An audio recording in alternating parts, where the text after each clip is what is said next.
So, the very first thing God says in the Bible is, "Let there be light." This is the first time we see the power of the Word of God, and we know all things were made through the Word of God. So today we're going to do exposition of Genesis 1. Now, the last few years I've been mostly doing topical sermons where I pick a topic and I look at scriptures related to that topic. Now, some Bible teachers say that most talks should be expositional, and while no New Testament writer does it that way, I do see of value in it. So we're going to give a try this week with Genesis 1, and hopefully in an interesting and helpful way. First, why is this chapter so important? For one, it's the very beginning. It lays a foundation for everything that comes after it. Not only that, it's also a favorite target of unbelievers who try to wreck the faith of others. And it's also generated a lot of conflict among believers, which I would say is unnecessary conflict. Usually the attacks and the conflict are based on very shallow and poor interpretations. The unbelievers try to make it look silly, because if they can make it look silly, they can ridicule the whole Bible, and that's a lot of what they want to do. In fact, you listen to a lot of unbelievers, you notice they have a lot in common with stand-up comics, because sometimes they're actually very funny, but they're using emotion to try to sway you rather than actual facts and information. We also have some interpretation challenges with this chapter. Is it literal or figurative? Well, it's written as a narrative, as a story. It isn't poetry. So I don't really see justification in reading it as an allegory, or at least not exclusively an allegory as many do today. There's also confusing terminology in the chapter, and that's not the Bible's fault.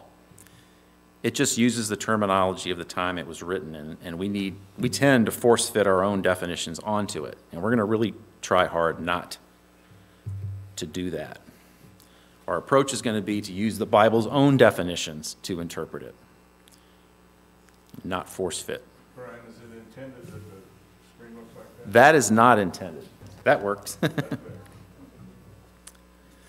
I want to encourage each of you to study this chapter afresh, like you've never read it before, and use the Bible's own definitions of its terms.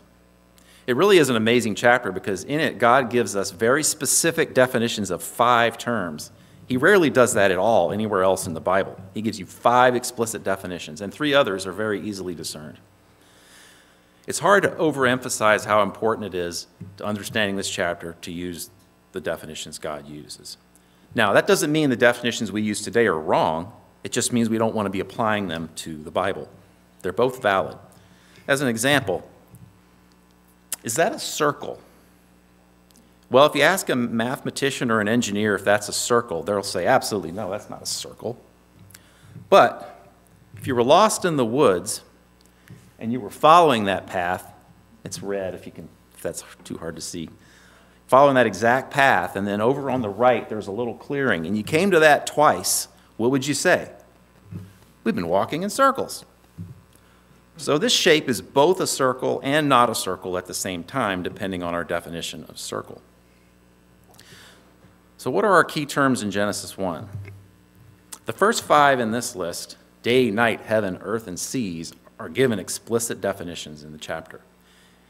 And we can pretty much easily figure out what greater light, lesser light, and stars mean in the Bible too. We'll get to that. Here's an example of a word that's used differently. In the Bible, bats are unclean birds. But today, we say bats are mammals. They're not birds. Well, who's right about that? They're both right. Because in the Bible, the term translated bird basically means flying thing. Are bats flying things? There's flying things in general, and then there's also flying things that creep, like locusts. So keep that in mind in Genesis 1. It's not that the modern definition is wrong, it's just not one you can just throw back into the Bible and force fit. So let's get into the chapter. Genesis 1:1. In the beginning, God created the heavens and the earth, or heaven and the earth. The Hebrew for heavens here is one of those technically plural terms that's sometimes used singularly. And it's translated both ways in various places, so it's really a take-your-pick type of thing. Now, we are going to tend to read our modern definitions back into these terms, especially if we're reading this for the first time. So what other definition would we have to go on? Now, when I read this verse, I get a whole bunch of questions that come to my mind. When was this beginning and how long did it last? Beginning of what? The very first thing God ever did, the universe, the planet, a place for man? What's heaven? Is it God's dwelling place? The whole universe? The sky? What's earth? Is it the third planet of the solar system? Is it the land on the planet? Is it land in general? So this little simple statement generates so many questions that we can't answer from this verse alone. So let's keep reading. Chapter 1, verse 2. And, or now, the earth was without form and void, and darkness was over the face of the deep, and the Spirit of God was hovering over the face of the waters. I get more questions here, too. Is the deep, is that part of the earth, or is it something separate? Is the formless and void earth what God created in verse 1? What does it even mean to be formless and void? Is this water part of heaven, part of earth, or both, or neither? Now it speaks of heaven, but it doesn't, or speaks of earth, but it doesn't speak of heaven. Why? Questions, questions, questions. Let's take this phrase, without form and void. It occurs 3 times in the Bible. The first, what we just read, it also occurs in Jeremiah 4 and Isaiah 34. And in both of these cases, it's a place in a state after a catastrophe. Now, this is poetry, so we can't take it literally. But the idea here is that the whole land was destroyed and not fit for anything, a post-catastrophic state. Now, you look up this word in the concordance, and we see it's translated into a whole bunch of different ways, and not many of them many times each. So it's vain or vanity or confusion or without form or wilderness or naught or nothing or empty place or waste. Really confusing. So what I decided to do is I would look into the Septuagint, which is the Greek translation of the Old Testament that was made before the time of Jesus, of this word tohu. I hope I got that at least close to right, Peter. Tohu, into the Greek aoratos, which is used 5 times in the New Testament, and every single time it's used in the New Testament, it means invisible, unseen, or that which cannot be seen. So it's 5 times meaning invisible. Void in the Septuagint is a really long Greek word I'm not going to try to pronounce, which isn't used at all in the Old Testament. But if you look up the definition, it means unmade or unprepared or unbuildable. So without form and void in the Septuagint comes into something like invisible and unmade, unseen and unbuildable, something like that. I'm not saying to change the translation of 1:2 into that, but maybe it gives a little bit of insight into what's going on there. So back to the verse, the earth being without form and void. How does the writer know this? And how is this story revealed? No one was there to see it happen, and God doesn't tell us. But God doesn't usually give dictation. He doesn't usually say, okay, prophet, start writing in the beginning. That's not how he typically does it. So my guess is, and I could be completely wrong, is this was revealed in a vision, much like most of the book of Revelation. Except this writer never says, and then I saw. He doesn't put himself in it at all. Now, if it's a vision, where is he seeing it from? I'm going to suggest that he's not seeing it from out here on some other planet watching down on the globe. You need to consider the concept of frames of reference. No object in the entire universe is stationary. Every single thing is moving. So this means you have to pick a frame of reference when you want to talk about things moving. For example, you're driving your car at 70 miles an hour and you toss a ball into the back seat. The frame of reference is the car, so it doesn't matter that the car is moving 70 miles an hour. You still toss the ball backward. But someone standing by the side of the road seeing you do that wouldn't see the ball go backward at all. We also don't have to care that the planet is spinning, or that it's moving around the sun, or that the whole solar system is moving around the galaxy, or that the galaxy itself is moving. We completely ignore all that because it doesn't matter for our frame of reference, and it would just confuse things anyway. Genesis 1 is written in what's called phenomenological language, which simply means that it's written in words that would describe what someone was actually observing. For example, we use the phrase, the sun set. Well, we know that the planet is rotating past the sun, but we still say sunset because our frame of reference is right here on planet Earth. And the sun does set from that perspective.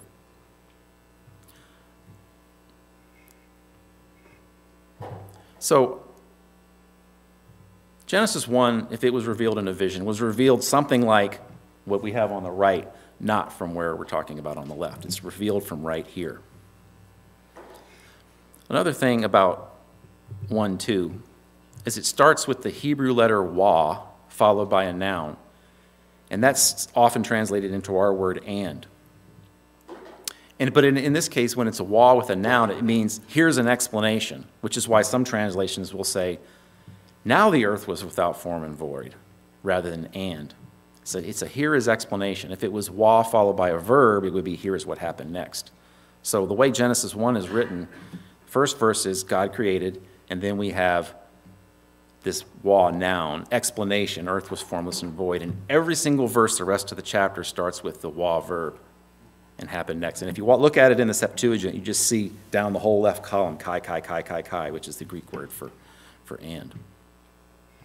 And the Septuagint has a different word on that verse 2, which is the word de. And you can see that it's translated into a whole bunch of different words like but and now and then and also and yet and yea.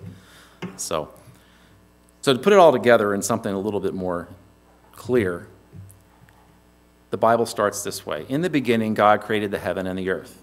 Here's some explanation. The earth was tohu and bohu. That's formless and void. You don't get a lot of rhyming in the Hebrew, but you get it there.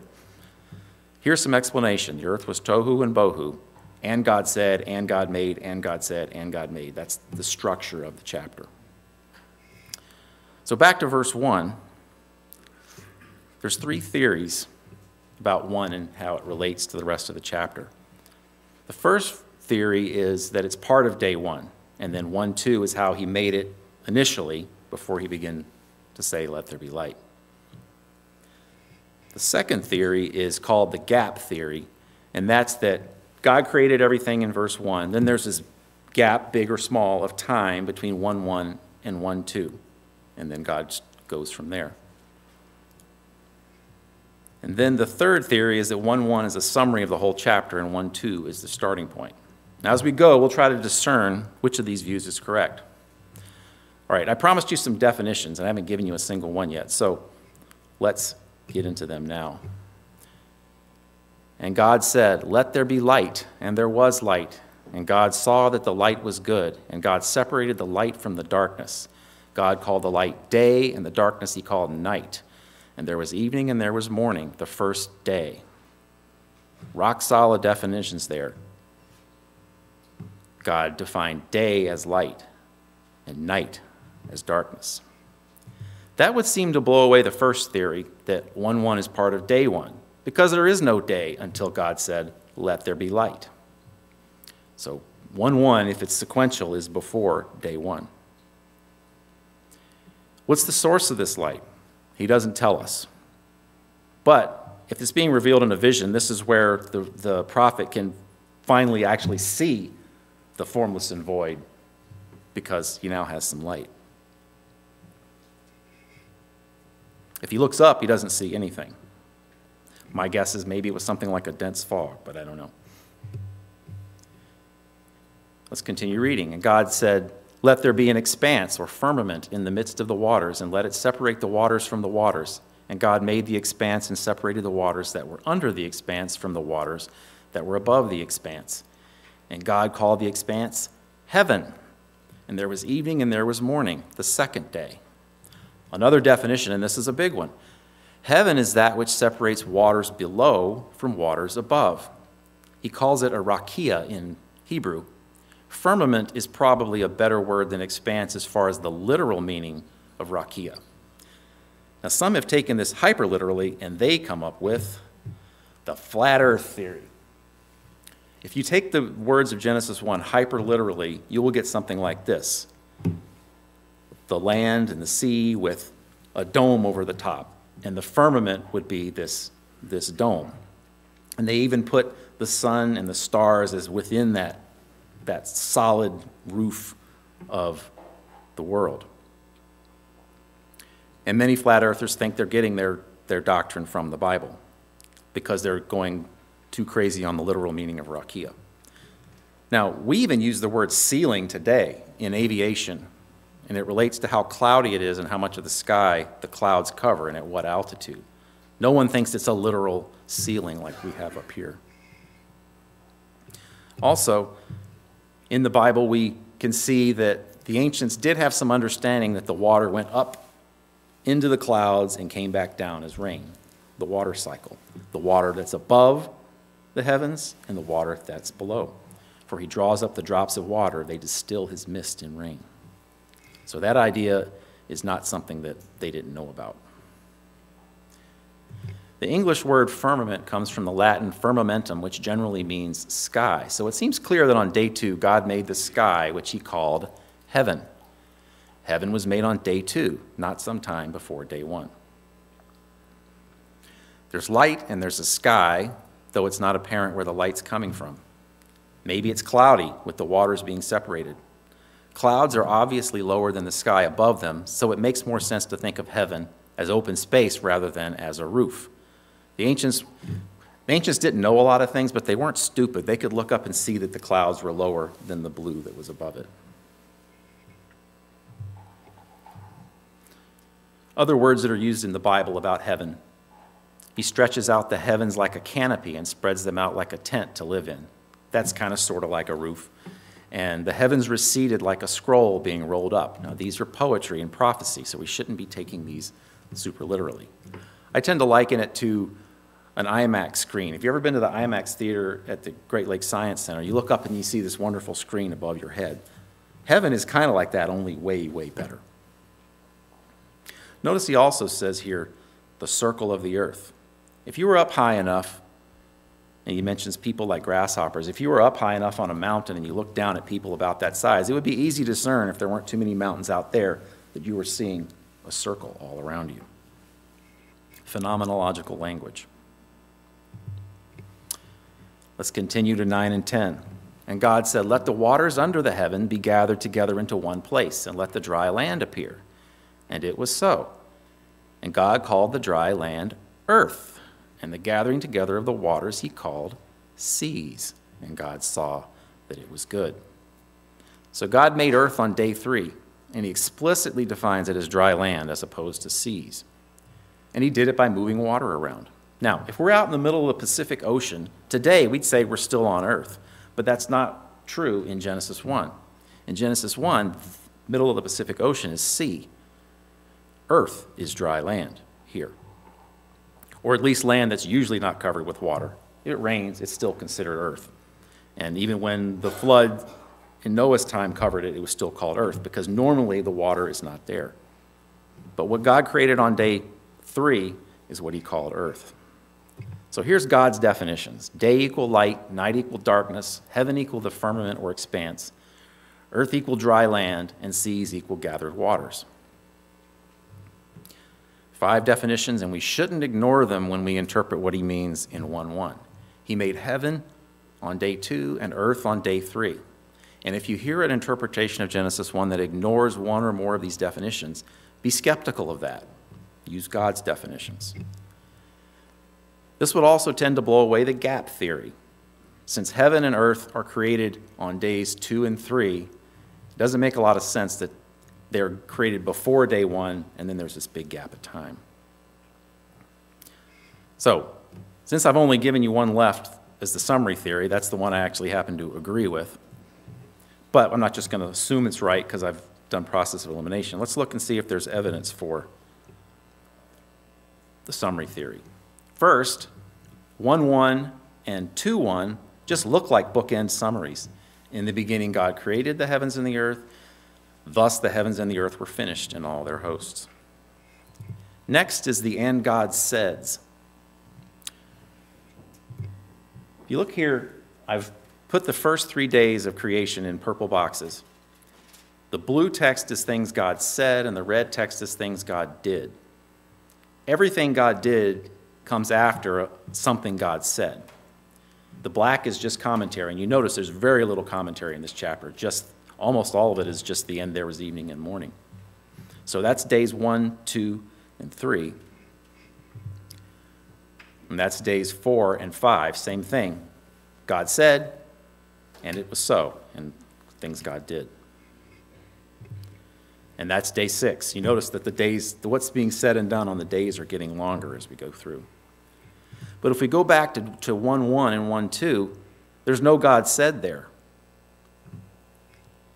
So to me, that points to this being a summary. The summary in verse 1 and the initial state in verse 2. We read in Psalm 33, by the word of the Lord were the heavens made, for he spoke and it was done. This just confirms what we're seeing here. And in John, without the word was not anything made that was made. We've already mentioned heaven and earth being created on days 2 and 3. And also, Jesus treats day 6 as part of the beginning. Have you not read that he who created them from the beginning made them male and female? So, in the beginning would seem to refer to the entire creation week, not just the initial point. If 1:2 is the starting point, when did God create water and the land underneath? Well, before we try to answer that, we must insist, yes, he did create them. Worthy are you, our Lord and God, to receive glory and honor and power, for you created all things. So yes, God did create them. But when? I don't know. He doesn't tell us. It could have been 30 seconds before let there be light. Or it could have been a gazillion years. It doesn't say. And I don't know. I think a lot of this comes from a doctrine that came out of the 2nd century AD, that God created all things ex nihilo, which means out of nothing. But what does the Bible say? Does the Bible say God created all things out of nothing? It actually says in 2 Peter, the earth was formed out of water, ex idor, not ex nihilo, and through water by the word of God. Now, ex nihilo may be ultimately true, but that just isn't what's being taught in Genesis 1. We read in a little expansion on the 2 Peter verse, the heavens existed long ago, and the earth was formed out of water and through water by the word of God, and that by means of these, water and the word of God, the world that then existed was deluged with water and perished. But by the same word, the heavens and earth that now exist, which is started over after the flood, are stored up for fire, being kept until the day of judgment and destruction of the ungodly. But according to his promise, we are waiting for new heavens and a new earth in which righteousness dwells. So there's 3 different heavens and earth. There's Genesis 1, there's after the flood, and then there's in the kingdom. But it's all the same planet and universe. Use God's definitions. In fact, in their time, the idea of a planet, they didn't know what planets were. The concept of it being a planet was not discovered yet. So that's not what God's talking about. Even though God, yes, God did create the planet. In the rest of day 3, God created plant life. He said, let the earth bring forth grass and the herb yielding seed and the fruit tree yielding fruit after his kind. So God creates plant life from the earth, which we know is dry land. And the plants make seeds from themselves. But what's a kind? This word kind, which is a very general word in English today, is used very specifically in the Bible, always after his kind. It's used in the creation story, it's used in the flood, it's used in the law when talking about what you can eat and what you can't eat, and one other verse, which is Ezekiel 47:10. So it's a very specific thing in the Bible. One theory about this term is that it relates to boundaries outside of which no reproduction may occur. For example, there might have been a cat kind and a dog kind. And all cats today are descended from the original cat kind, so that lions and tigers are related, but lions and wolves are not. Now you might ask, could this have all happened in only 4,500 years since the flood? Well, most dog breeds today were developed in the last 200 years. So perhaps it doesn't take as long as people usually think. Moving on into day 4. And God said, let there be lights in the firmament of the heaven to divide the day from the night, and let them be for signs and for seasons and for days and years. And let them be for lights in the firmament of the heaven to give light upon the earth. And it was so. And God made two great lights, the greater light to rule the day and the lesser light to rule the night, and the stars. And God set them in the firmament of the heavens to give light upon the earth and to rule over the day and over the night and divide the light from the darkness. And God saw that it was good. So here, God uses 4 of the 5 terms he defined right in this passage. Today, we know both the source of both of these lights is actually the same one, the sun, which is the star called Sol. It's the center of the solar system. And there's a natural satellite that orbits the 3rd planet from the star Sol, which we generally call the moon. But that isn't how Genesis 1 treats them. The actual satellite isn't what God is talking about here. He's talking about its role as the lesser light to rule the night.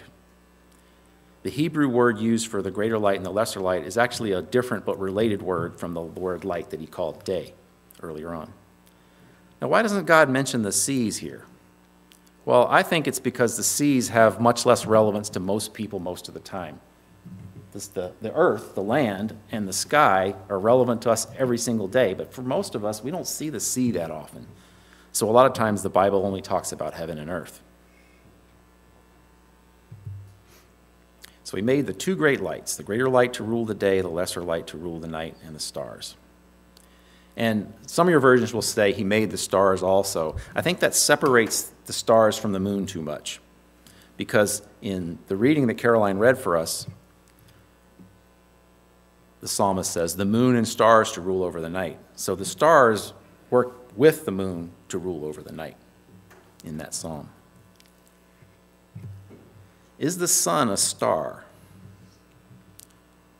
Sun, moon, and stars aren't given precise definitions, but we can easily discern what they mean. So if the sun's a star, it depends on what you mean by star.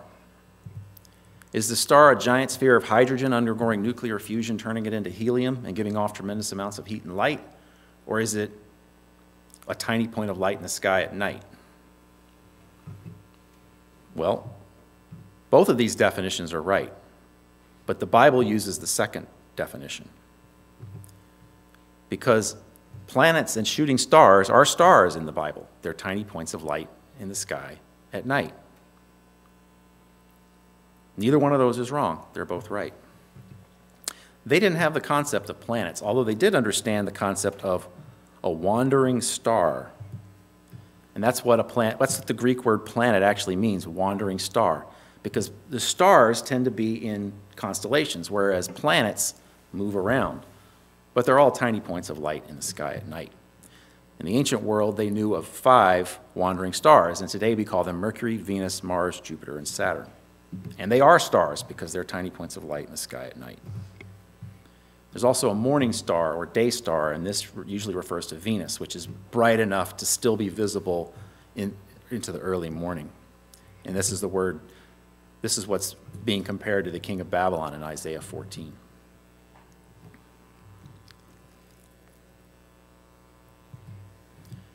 Moving on, day 5, creatures of the sea and the heaven. And God said, let the waters swarm with swarms of living creatures, and let birds fly above the earth, across the expanse of the heavens. So God created the great sea creatures and every living creature that moves, with which the waters teem, according to their kinds, and every winged bird according to its kind. And God saw that it was good, and God blessed them, and saying, be fruitful and multiply, fill the waters in the seas, and let birds multiply on the earth. So birds multiply on the earth, but they fly across the expanse of the heavens. Now, we got to give the ancients credit. They did not imagine birds were stuck in the solid ceiling. So here, heaven seems more related to the idea of an expanse than to a roof. But you look up, and you look at a bird flying overhead, you see him against the backdrop of that great IMAX screen above.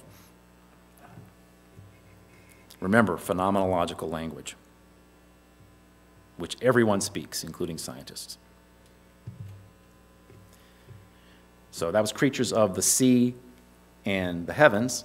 Now, day 6, creatures of the earth. God said, let the earth bring forth living creatures according to their kinds, livestock and creeping things, and beasts of the earth according to their kinds. And it was so. And God made the beasts of the earth according to their kinds, and the livestock according to their kinds, and everything that creeps on the ground according to its kind. And God saw that it was good. So he fills the earth with these creatures. And then finally, he gets to us in verse 26. Then God said, let us make man in our image after our likeness, and let them have dominion over the fish of the sea, over the birds of the heavens, and over the livestock, and over all the earth. So it's broken up into three categories. We've got heaven, earth, and sea. And often we leave sea out because of its, at least I think, because of its less relevance to most of us every day. But all of it's there here in this chapter.